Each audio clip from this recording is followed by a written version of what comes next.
KickBack. My name is Ben. My name is Aiden. And we have Shannon joining us today. Shannon, thank you so much for joining us in studio. Thank you for having me. Yeah, I'm just answering all sorts of questions. We wanted to talk about just the concept of kind of dance on social media and how it pertains to mental health. And when we were talking about what we wanted to talk about today, you mentioned that there's often people put this perception out of the best version of themselves.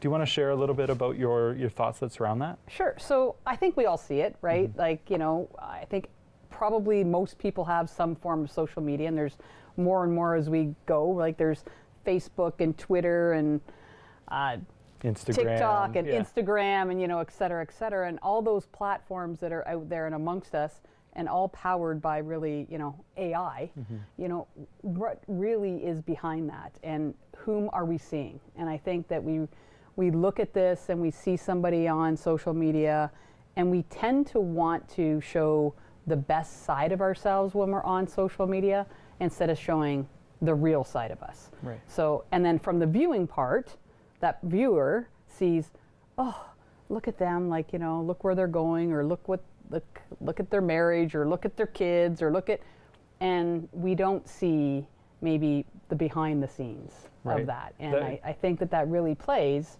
with our mental health, because then we start the comparison. Right. Oh, I don't have that, or oh, their kids are great. Yeah, mine aren't behaving today. Well, hey, we all have kids who are not great some days. That's part of life, and it's part of parenting, right? Right. So. And I think that comparison, it can lead to, there's not much good that can come out of comparison unless you take it as a goal-oriented thing, right? To say, well, you know what, that looks really nice. That's something that maybe I could achieve if it's purchasing something. Right. Or if it's having the big house or the fancy car or something along those lines. But then when you get into the personal relationships, that's where it can lead to different issues. Because now like you said, that's now the best version normally that person is now putting out into the world. That's what they want you to see. So you see the pictures of the clean house and the kids dressed up perfectly. They don't talk about the fact that the kid just had a big tantrum in the store, or just absolutely destroyed the house because of there's Legos everywhere now, and they don't share that, and that can lead to a lot of difficult feelings.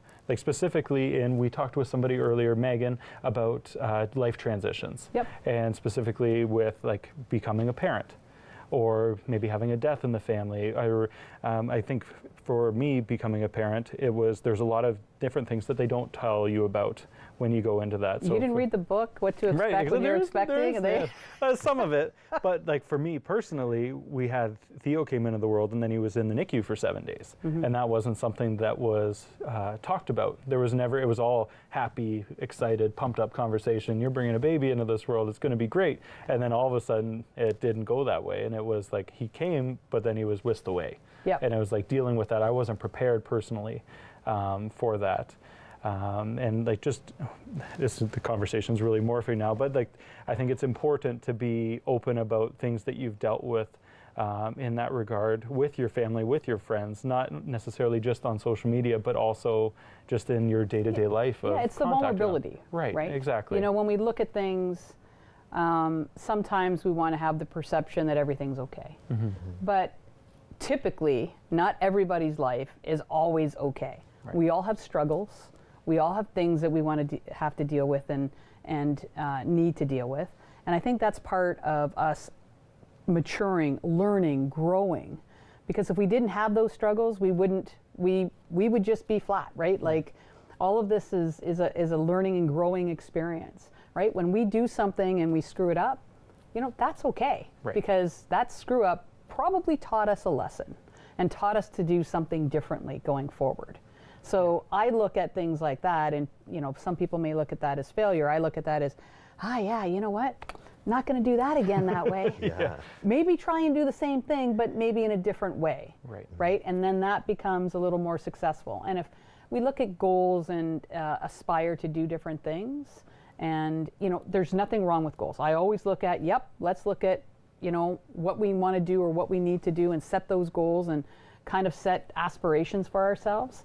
But then we also have to look at that, I think, and make sure that they are aspirations that can be attained, because we find a lot in ourselves when, okay, I'm going to walk 1,000,000 steps today and I only walked 10,000. Well, that's a failure. Well, no, it's not, because you know what? I only walked 5,000 yesterday. I just walked 10,000. So I think letting people into our lives and showing that vulnerability, maybe not to everybody, because we need to have safe spaces, and again, I'm not a psychologist or a mental health professional in any way, shape, or form. So I just want to put that out there. Disclaimer. Disclaimer. But as a person who has gone through some struggles, I don't think it's bad that sometimes we share those with other people and then those individuals that we share it with can now be motivated to say, oh yeah, like I'm not so maybe shamed into something, and I don't have to deal with this all on my own. I can seek help. Either it's from friends and talking to friends, or just going out for a drink and being social and having a chat, to therapy. And we just discussed this. I think that personally, I think everybody needs a therapist.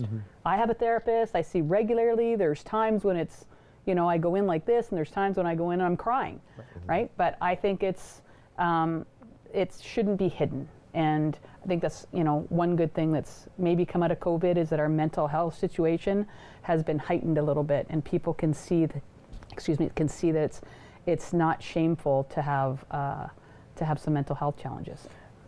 Right, and that's something that we were talking about with another fellow, and he was saying that there's never been, he's never seen it where there's been so many people reaching out for help. And he's like, you can either look at that as a negative thing and say that there's so many people that are struggling. He's like, but you can also look at it as a positive thing that these people are actually seeking help now, before where maybe when we started doing this 7 years ago, that wasn't necessarily the same case, right? That people were still dealing with a lot of those stigmas and the shame surrounding it. So the fact that there's so many people reaching out for assistance is a great sign too. Yeah, well, and when you think about it, if people are reaching out, then they're finding coping mechanisms. They're finding, oh, yeah, I never identified that I had anxiety before. That's why I do that. Oh, wow, once I identify that and I can figure out, okay, that's my trigger, and that's what happens when A happens, well, then I'm gonna do B. I can stop myself. I can figure that out for myself and make myself a better person and form better relationships, right? And I think with social media, sometimes we don't see that in the background. Everything's all rosy, right? And don't get me wrong, I know you're the social media guru, right? But on the same hand, social media can do so much that is so beneficial for us, that we also have to realize that it can be a detriment in some forms. I look at when I grew up, man, I'm old. So I was out riding a bike, and you came home when the street lights came on. And there was nobody with a video camera at a party, because we didn't have video cameras. And if there was, it was like this big. Right? So, noticeable. No, yeah, you knew it, right? So then you'd like, oh! We've got to go to break, but we'll be right back with more from Shannon right after this.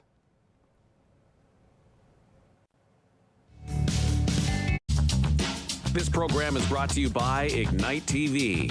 Now you're in command. Visit Rogers.com for more details.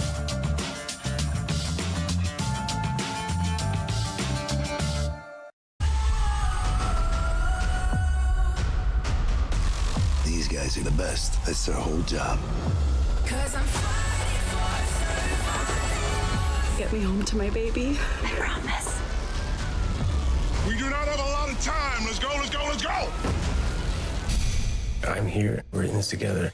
Chicago Wednesday. New season's premiere January 17th on City TV or stream it on City TV Plus.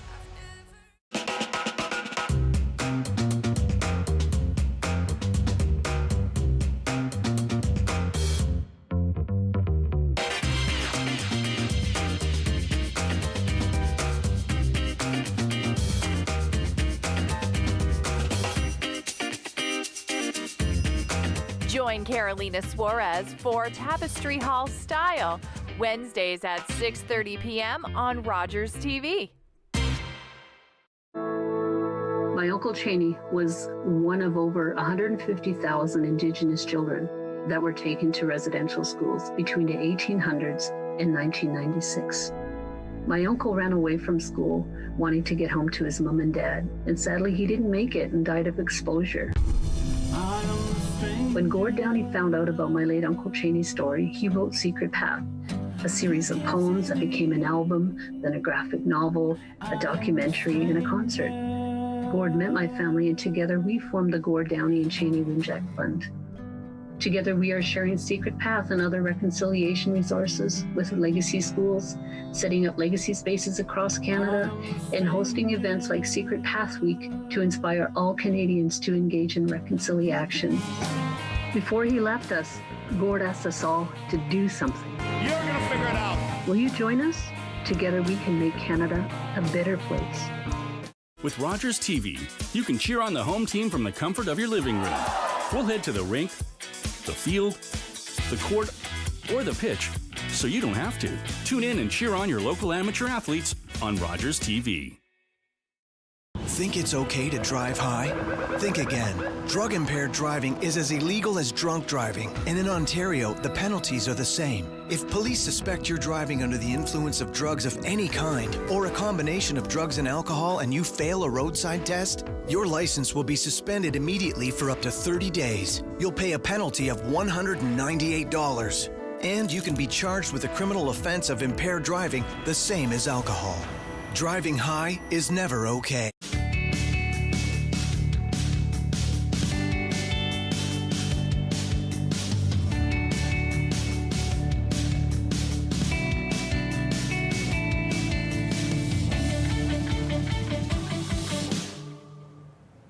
Welcome back to KickBack. My name is Ben. My name is Aiden. And we are continued to be joined by Shannon.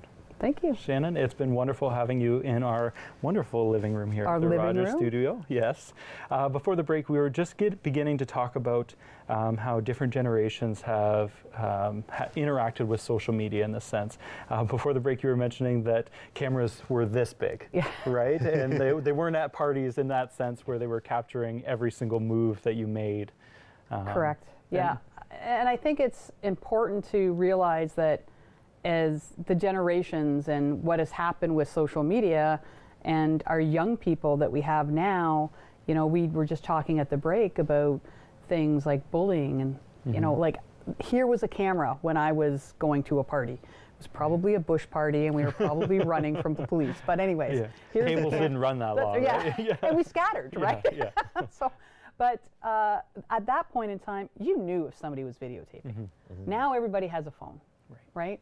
And if you make one wrong move at a party, people have this realization that that can go viral, basically. It can be uploaded to social media or be text to a whole bunch of friends in an instant.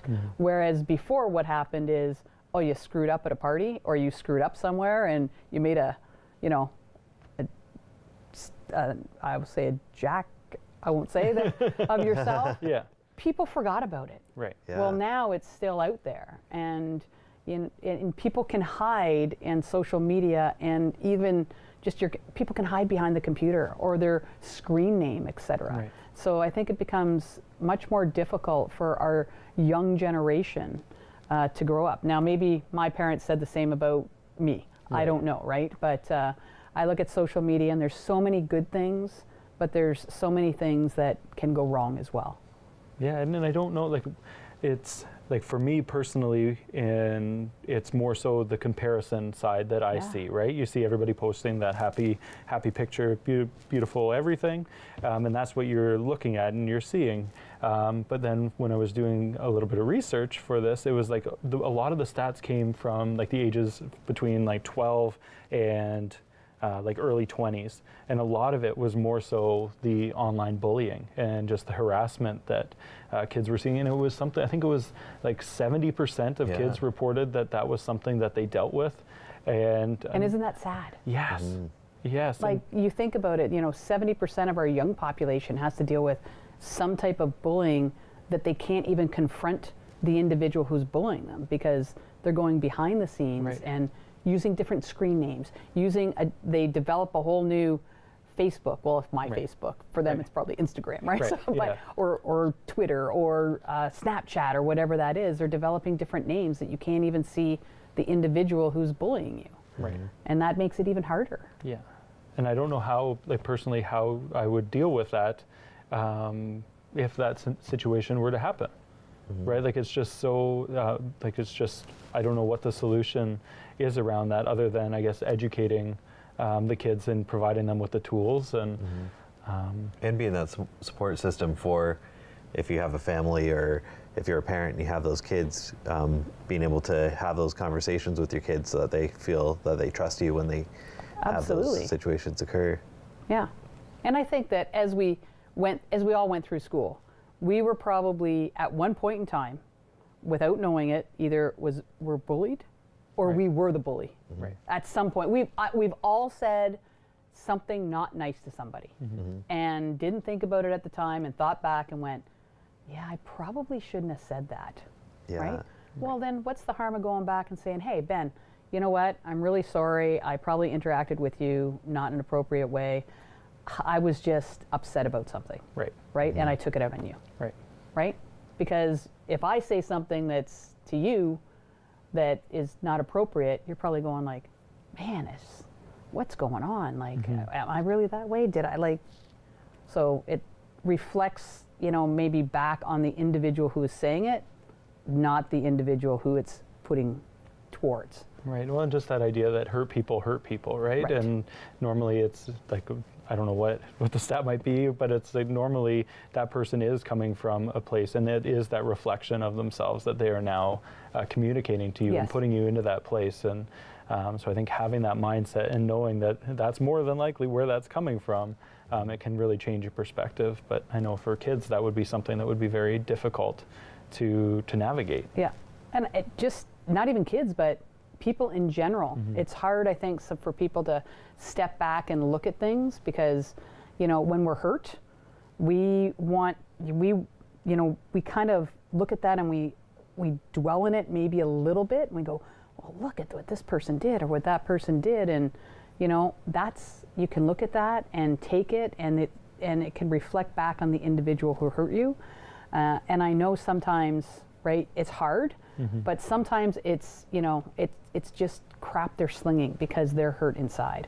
Or it's that stuff that they don't know what to do because maybe they just are not feeling good about themselves. So they don't know how to feel better about themselves other than to put others down, right? So, yeah. I think it's tough. But mental health these days, as I see it in the last, and I don't know, you probably see it a lot more too as well, Ben, in your job, in social media and online, et cetera. I think it's come to the forefront a lot. It's more prevalent, and people are seeking that help, as we just discussed, right? And I think that's fantastic. I think, again, that's one of the good things that came out of the pandemic. Right? Definitely. And I think it's just putting that, the reason we started this was just to start conversations, just to make that happen, and just to make it easier for people to feel like they could have those conversations. And I hope that that's something that we have done. I think you have. I think you're doing a good job. Thank you. And I think that it's just important to know that you can have those conversations with people and to not stop trying to have those conversations if you get a not so great reaction the first time that you open yourself up to somebody and be vulnerable, right? You continue to do it until you find the people that you can be honest with and be comfortable with. Yeah, and I think part of that is determining whom to be vulnerable to, right? I don't think that you want to go out and the person who you just is sharing a beer with at the bar who you just met on Saturday night watching the football game is probably a good choice. Right. But maybe it is, right? However, it's, making sure that the individual, you can trust that individual with your vulnerability. And I think that's key. And when we look at that, a lot of times I think we tell ourselves a story in our head. Oh, if I share that, they're not going to like it. They're not going to like me. They're going to think lesser of me. There's a lot of shame involved. Whereas probably that person has gone through something like that. And they're glad that you've opened up because they feel more at ease as well. Totally, and I've noticed that personally in probably the last 6 or 7 months of just that question of being like, how are you? And just the typical response is, oh, I'm good. I'm fine. I'm fine. Yeah. And it's just, I've noticed that in myself giving a little bit more than that to the people that I do know and trust with that, sharing that, they've felt comfortable to sharing back to me. And there's power in sharing and starting conversations. And I just really appreciate you coming in today, Shannon, and sharing your thoughts surrounding mental health. Thank you so much. You're very welcome. And can I just touch one? Unfortunately, we have to go. Okay, sorry. Thank you so much. January 18th on City TV. Let's get to work. The wait. Remember me? Is over. Fight fire with fire. Looks like we're going for a ride. Law & Order Thursday returns with all new episodes. NYPD, show me your hands. Don't move. We're gonna get this guy together, like we always do. Law & Order, SVU, and Organized Crime. New seasons premiere January 18th on City TV or stream it on City TV Plus. Hey folks, it's me, Giovanni Petiti, the host of Not Tonight. It's the new late night talk show right here on Rogers TV. We got fabulous guests, a lot of laughs. It's just like the Jimmy Kimmel Show, if you order the Jimmy Kimmel Show on Wish. So join me Sunday at 10 o'clock right here on Rogers TV. Nice.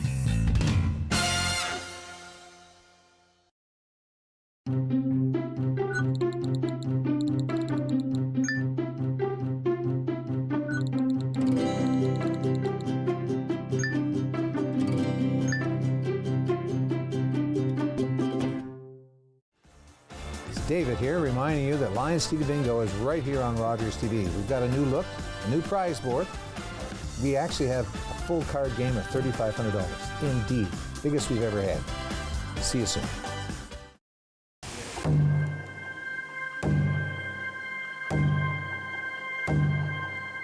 Heartbeat of Mother Earth, I feel you and embrace your warmth.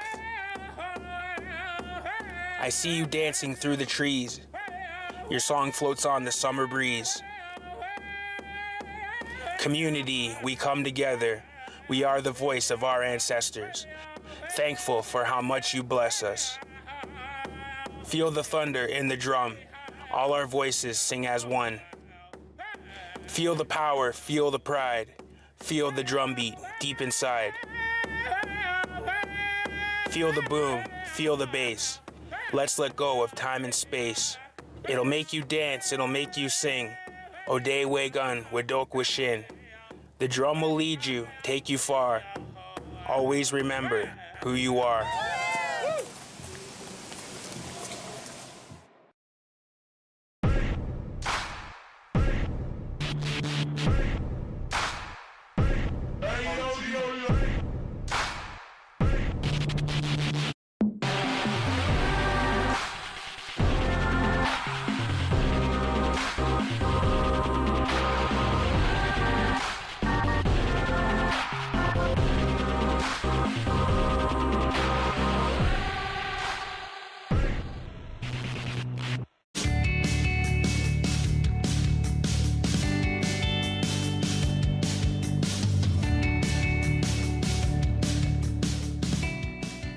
Welcome back to KickBack. My name is Ben. My name's Aiden. And we are very excited to have Mr. Dave Carroll join us. Hello. Hello. Welcome to the show. Well, this doesn't even look like my fake living room at all. Like, where is my furniture? I know, right? We switched it up a little bit and got rid of the curtains. And all right, well. Yeah, here we are. All right. Here we are. Yeah, we'll see. We'll see how it goes. We'll have it back to you tomorrow. All right. Yeah. Thank you. You're welcome. Thank you. You're welcome. Yeah. We are talking all things mental health today. It's Yeah. Blue Monday. We wanted to talk to you about the importance of community and how it pertains to mental health. Community is a huge part of your life. You've dedicated, I would say, your life to building community, whether that's in the church or in the community at large. Yeah. And I just wanted to get your thoughts on just that connection. Yeah. I mean, I think that, we can all agree that we're in this together. Like, our community is one. Right. And we all have our own journeys. We all have our own struggles, and I've got my struggles, and people that are here, like, bravely telling their stories have their struggles. But our community is together, right? And for me, a bunch of years ago, when actually you guys were a big catalyst for me in telling some of my mental health struggles, and I have over the last bunch of years. But it really was this program that got me to go, yeah, I think I'm gonna share with other people. Right. And this whole journey for me has been it's been, I think, the most significant part of my mental health wellness journey was talking about it publicly. And both here, and then it's turned into talking about it publicly in a bunch of different places.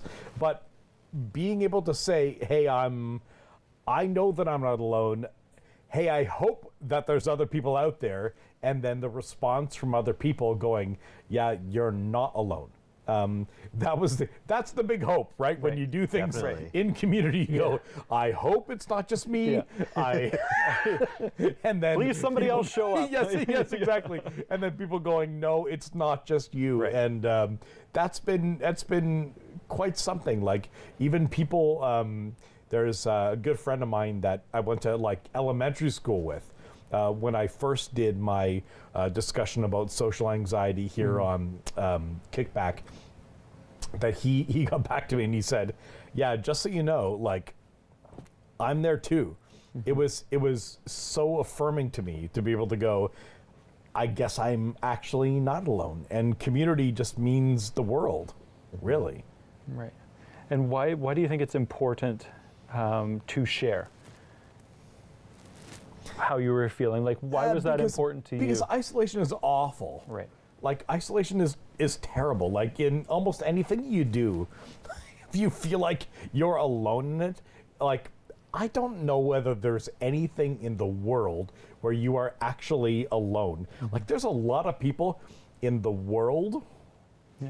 You know how many people in the world there are? Yeah. There's so many people in the world. Like, you are never alone in almost anything that exists in the world. And you feel so tempted to feel alone in your struggle. Like, it's this nagging thing in the back of your mind that goes, this is just you. Right. Nobody understands you. But the truth is that so many people understand you. And I'll say, not everybody in your life will understand you. Right. And so you have to be strategic and understanding and selective of who you share your struggles with. But being able to share your struggles with a wider scope than you think is beneficial. So I've gone on a couple different shows over the years and shared some of my different mental health journeys, and it's been 95% positive. And so I'll tell you, community is more supportive than you think they're going to be. Right, and if you do find that 5% that don't understand or don't give you necessarily what you need, right? You move to the next one. You say, you know what, that's not the right person to share with, and you move on. Like, if you share an opinion about a sports team, you're going to have 40% of the people that don't like you because of that. Right, right. So that's way more than a mental health struggle. Like, there's going to be people that don't understand. Got it. Right. Like, I look back at, actually, before today, knowing that I was going to come on here, a few different clips, and I saw some different people that said some terrible things about mental health journeys. Right. Like, well, that's fine. I don't really care for those people anyway. Like, it's you just got to be able to just brush them off and go, that's okay. Right. Community matters. Community matters. Like, both macro community and like mid-level, hey, people that I know, and even people in your like personal like group, like your personal family and bubble. extended kind of friends. Yeah, all those different levels matter, and I think that all of them have value in sharing community with. Right. And I think that it's important to put yourself to, if you are finding that you're lacking community, to put yourself into situations where you can potentially find it. Whether, like we were just talking with Shannon about social media, there's groups for literally everything on there, whether it's biking, whether it's football, whether it's writing, poetry, art, whatever you want to do. It's simple to find people that are like-minded and that potentially share the same struggles that you do because they're walking a similar path to you. And I find that community, the individuals that personally share their mental health journeys are often doing so to try and help somebody and to try and clear some of those maybe early hurdles that you dealt with, so that you don't have to stumble through all of those things that you stumble to. You can just be like, hey, this is what you're struggling with. This is some things you might see. Yeah, and that's great on a macro level, and on a micro level, it's great to have a wingman. Right. Like when you're going to, as somebody who struggles with social anxiety, if you know you're going to go into a place where you're like, this is going to be a social situation where I know that I'm not going to really like. Right. Well, find a wingman. Go, hey, can I bring Bob? Right. Yeah. Right. And tell Bob, hey, I'm dealing with some stuff. And so for me, I come up with some strategies. I'm like, I'm going to go to the bathroom like once every 25 minutes or so. Right. And Bob's going to go, yeah, he's got a urinary problem. Yeah. It just clears the air like that, right? Yeah. Exactly. Yeah. There's a lot of people in my life that really think that I've got a serious urinary problem.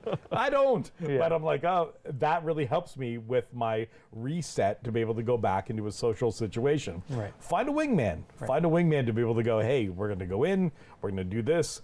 Dave's going to go out there and he's going to go, yeah, Dave just needs a breath of fresh air. Find a wingman. Right. Like there are ways to be able to figure out, to be able to go, hey, community-wise, let's do this together. Right. And we've got 30 seconds before we go to break. So Dave, what would you say to somebody that may be struggling and is at home? What would you tell them? Struggling at home? Yeah, struggling at home. You're going to be fine. Yeah. You're going to be fine. There are ways to get through this. Take a deep breath. There are ways to get through this. Wonderful. Thank you so much, Dave, for joining us in Thanks, our living Ben. room. You can have it back tomorrow, and we'll be right back after this. Canada's Got Talent is getting ready for the biggest season ever. 874,624, 800. With the biggest cash prize in Canadian TV history. Howie, what are you doing? 874,626. Rogers wrote a $1 million check for this season's CGT winner. Yes! It's the $1 million season. Thank you, Rogers. Canada's Got Talent. This March on City TV. Public transit, garbage pickup, parks and recreation programs, snow removal on your street. How can you stay informed about these and other important local services? Tune to City Council coverage on Rogers TV. See your community leaders at work on Rogers TV City Council coverage. Personal finance show that dares to ask those money questions you've always wanted to. Join Mike Bregueth when he talks with experts on all aspects of money. Money Matters with Mike Bregueth, Thursdays at 8 p.m. on Rogers TV. Long way from Nashville and Mama, I tell you that. Performed from Montreal to Boston to Los Angeles. But Toronto, that's my chosen home. Sure, when I'm walking down Yonge Street, I see some funny people who have the nerve to point the finger at me. And grin and smile and whisper. My song was #2 on local radio. Sold 10,000 in Toronto alone. Turned down Ed Sullivan because they asked me to remove my makeup. Wouldn't do American Bandstand because of their segregation policies. I was just being me. Never tried to explain myself to anyone. And besides, none of that to worry, Jackie, because I know I look good. Got a new way of loving, baby. Thought I want to teach it to you. Jackie Shane was a pioneer transgender soul singer, a central figure in the Toronto R&B scene. She helped shape what we know as the Toronto sound.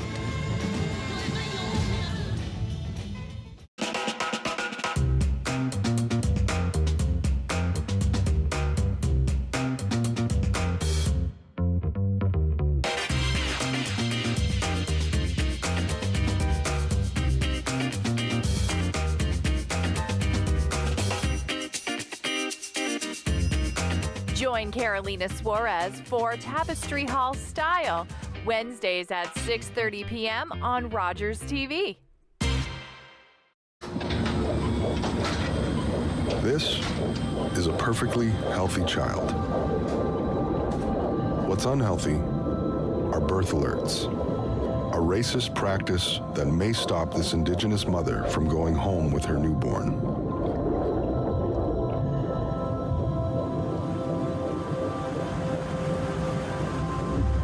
Become an ally. Rise above racism in healthcare.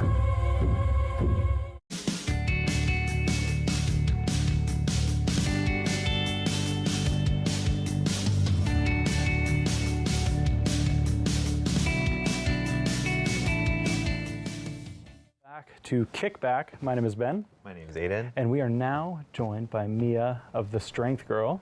Mia, thank you so much for coming in. Thanks so much for having me. I'm excited to be here. Thank you for joining us. So we wanted to talk to you about just the importance of staying active and how that pertains to just kind of a positive outlook on life, your mental health. Can you share a little bit about what you see personally, just in how that kind of keeps you active by staying fit? And Yeah, so there's a lot of research to support that when we are active or when we are partaking in some sort of movement or fitness regime, that these feel-good neurotransmitters are going to be released in the body. So I'm going to refer to them as our happy hormones. So those could be like dopamine and serotonin. And for those that are struggling with some sort of mental health condition, we usually see that there's going to be lower levels of serotonin and dopamine within their brains. So if we can get them partaking in some sort of movement or fitness or physical activity regime, you can start to see those levels increase and have a positive impact on their overall physical, mental, and emotional well-being. So that's what I've really noticed, even just working with my own clients that are struggling, that the effects that movement can have on your overall mental, emotional, and physical well-being are so positive and just have a huge effect. And does it have to be something does it have to be a big movement or a big activity to be able to see those those positive effects? That's a great question. And no, I think a lot of people have this idea that they need to be working out 7 days a week for 2 hours at a time for it to be effective or to have some sort of positive benefit for them. But really, I always say, let's lower the barrier to entry and let's get you started and meet you where you're at. So someone who's gone from doing absolutely nothing to working out 7 days a week, that's not going to be sustainable for them, and they're probably not going to enjoy it. I mean, I don't even enjoy that. So if we can even just get you started, going for a 20 to 30 minute walk every day, right? And again, for those struggling, that might be really hard to do. So just lower the barrier, meet yourself where you're at, and then slowly increase over time. That's what I would say. Right, and I forget what it was, but it was something along the lines of even making your bed in the morning, whatever that might be, whatever that thing needs to be to feel, to kind of push yourself over the edge to feel that you've, that could be something that you've accomplished today, is making your bed today, or it could be just having a shower. It could be something simple too, right? Totally. And so that's nice to see. And I know a lot of people struggle, myself included, with just that getting over that barrier of I should be doing something, or I'm gonna wake up early tomorrow, and then that doesn't happen. What are some tips that you might have for overcoming that? Yeah, so that could even look like hiring a coach or a trainer to guide you and support you throughout the process. Sometimes the hardest part is getting started.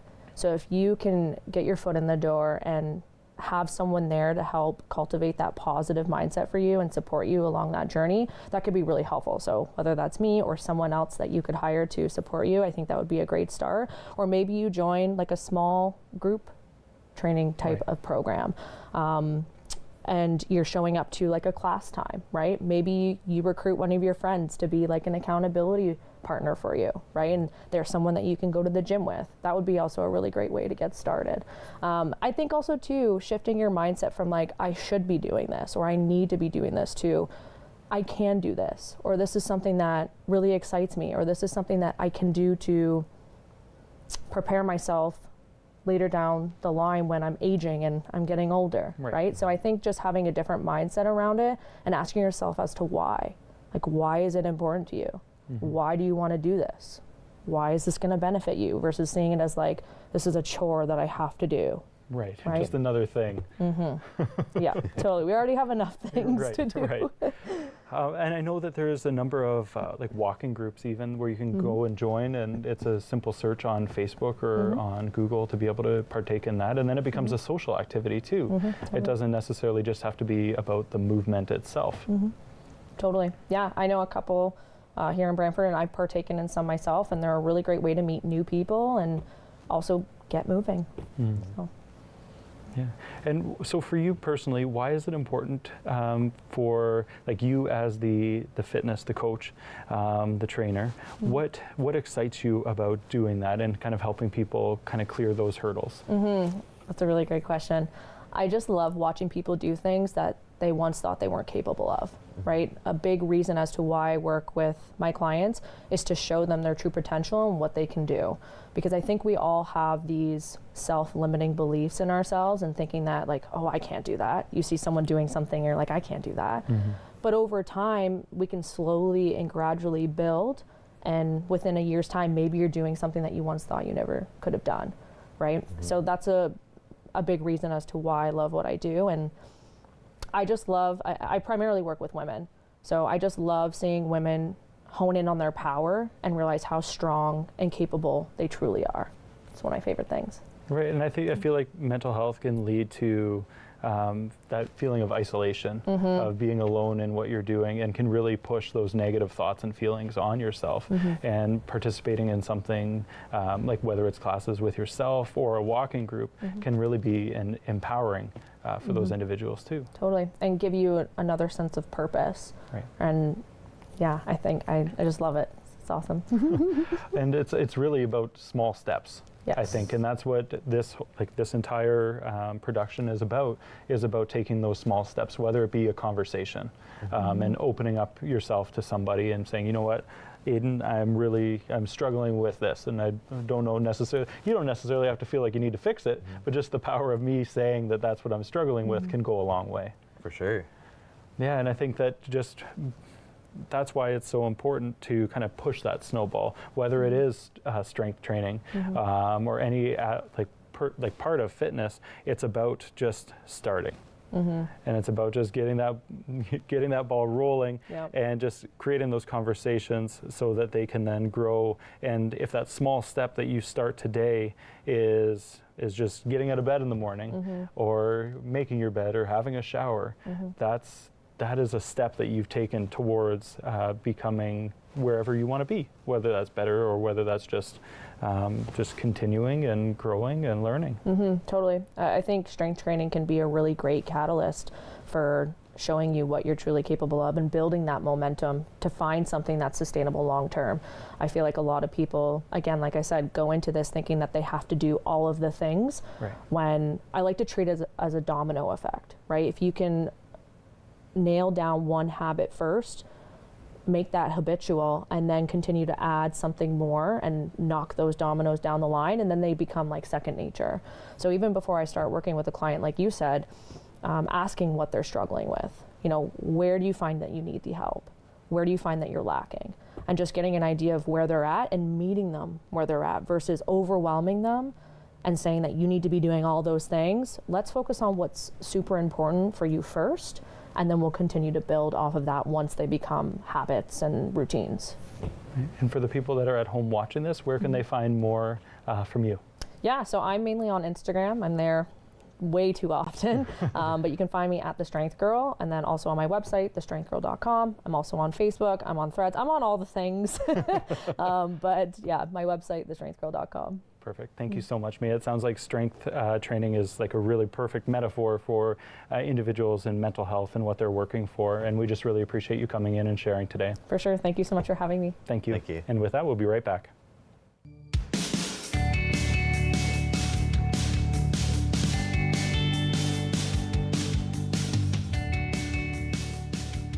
Coming for you.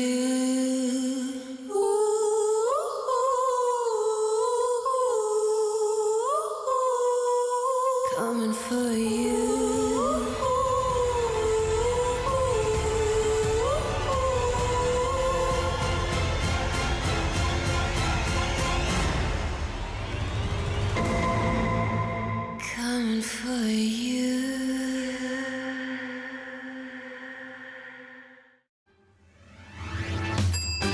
folks, it's me, Giovanni Pettiti, the host of Not Tonight. It's the new late-night talk show right here on Rogers TV. We got fabulous guests, a lot of laughs. It's just like the Jimmy Kimmel Show, if you order the Jimmy Kimmel Show on Wish. So join me Sunday at 10 o'clock right here on Rogers TV. Nice.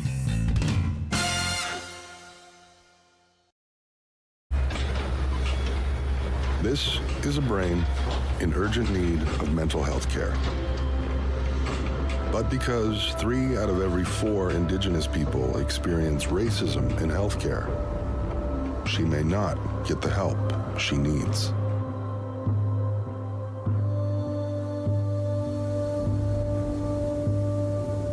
Become an ally.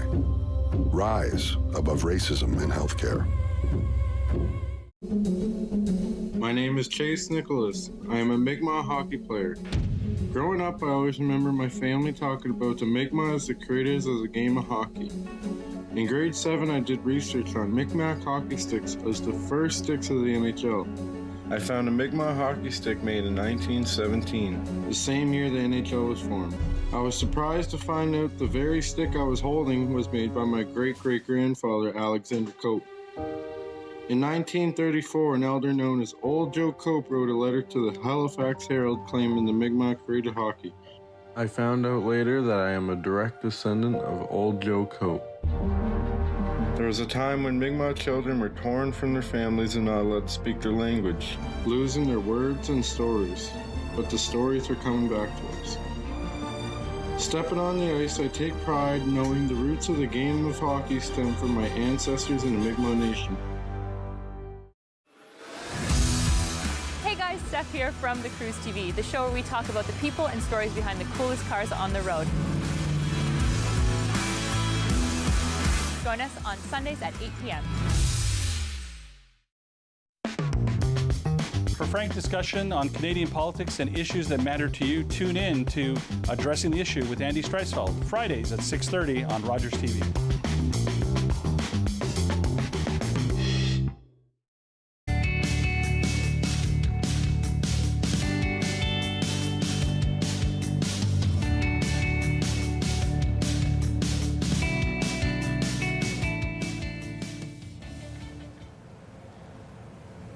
Welcome back to KickBack. My name is Ben. My name's Aiden. And we are now joined by Rachel Strasser. Hello. Welcome. Back. I'm happy to be here. So we're putting a spin on it now. Questions are now being fired in our direction. Take it away. Okay. So how did KickBack start? Like, I just want to know how it started. How did this all begin? I think, how did it be? Did you initiate the originally, I met Ben through a brewery that I was working at, and I kind of had this idea of breweries giving back to kind of people struggling with mental health and kind of just having that conversation.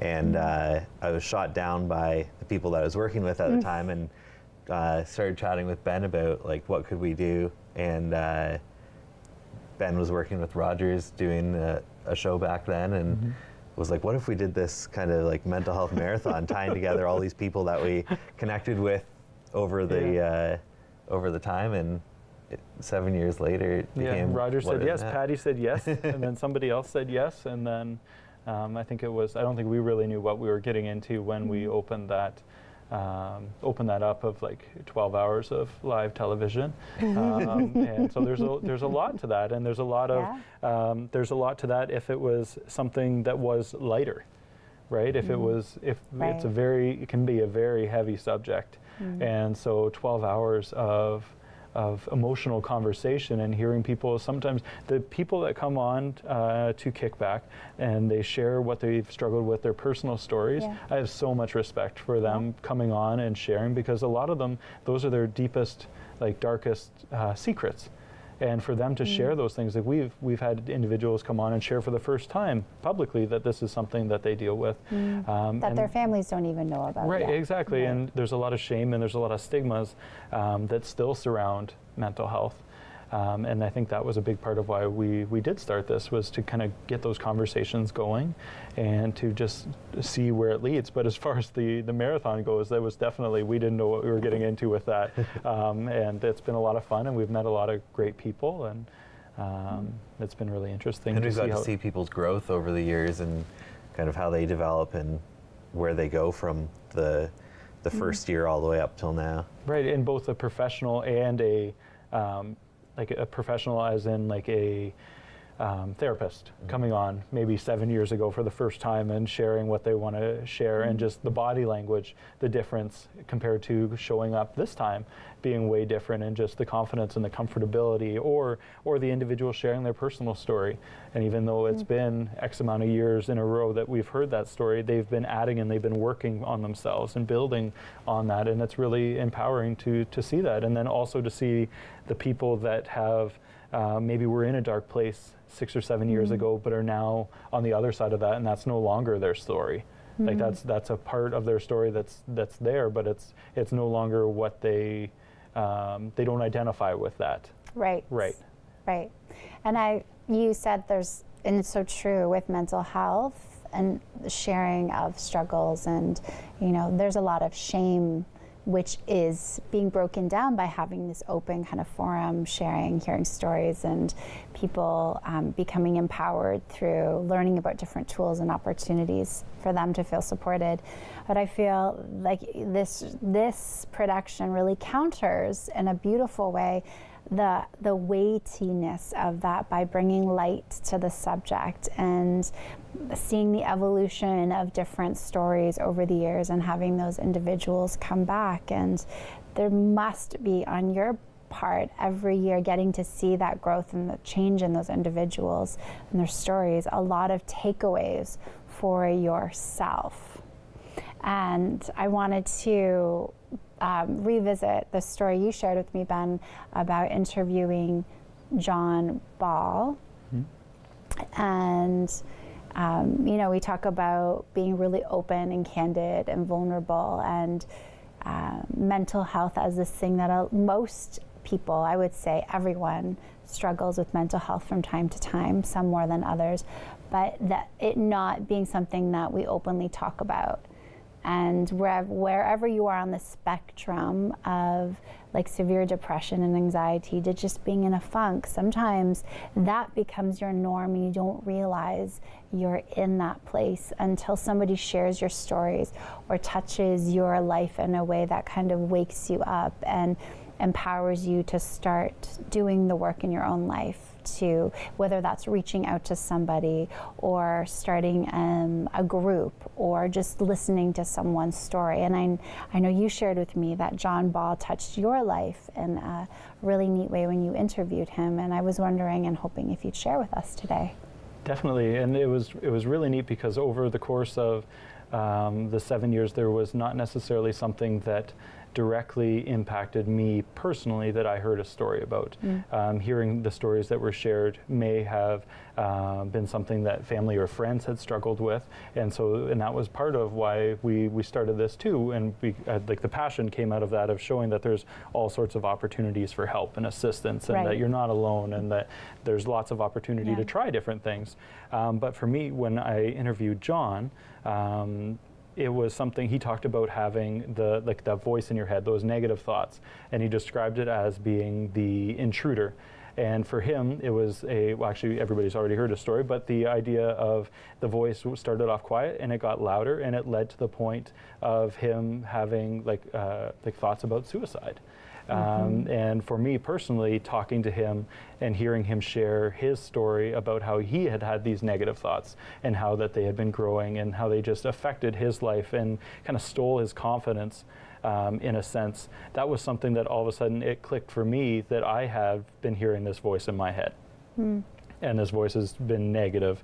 And for me, hearing him say that voice is not your voice, that voice is something else. He described it as the intruder in his book, but that is something that is separate, and that is not you, and that does not have to be you. That was something for me that just clicked in me, and it was like, wow, I've been living in a funk or a veil for like a year and a half.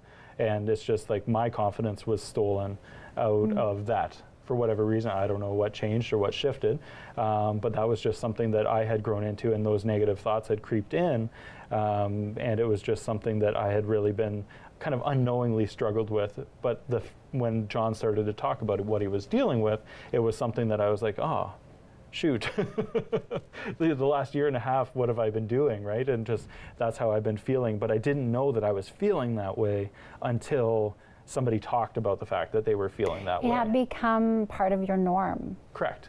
Right. Totally. Yeah. And Ben is my husband, so when Ben shared this, when you shared the story with me, did you know you're my husband? Yeah. We got 2 minutes. I just was blown away and really surprised because our life, we own businesses, we have a child, and life is busy, but in the busyness of life, you can be existing at a level that is, your norm can be low, low vibe. And I'm very thankful to John and all of the other brave individuals who came and shared their story, because it led to us having the conversation about you coming to that realization. And I think now we're going to make it a real priority in our home to just check in with each other more often and see how we're doing, and to also create space for a little bit more introspection, to measure the barometer of where we're sitting in our own mental health. Very cool. What about you, Aiden? I don't know. You've been on this wild journey for 7 years. We've got a minute left. A minute left. Okay. Yeah, and I think it's been really special seeing just our growth. I think we joked about it earlier today, and just that picture of the 3. We've got a picture where it has 3 years, and it shows the first, it's a screenshot of the first bit of every single episode. And the first episode back in 2018, we're both like sitting on here, and we're both like, what did we get ourselves into? To the point now where we can sit here and feel comfortable and just know that like we can do this, and we can talk to anybody, and what we're doing is making a difference. And I just really appreciate working with you on this, and glad that we did this together. And thank you again, Rach, so much for conducting this interview with us. We have to go now, but we'll be right back after this.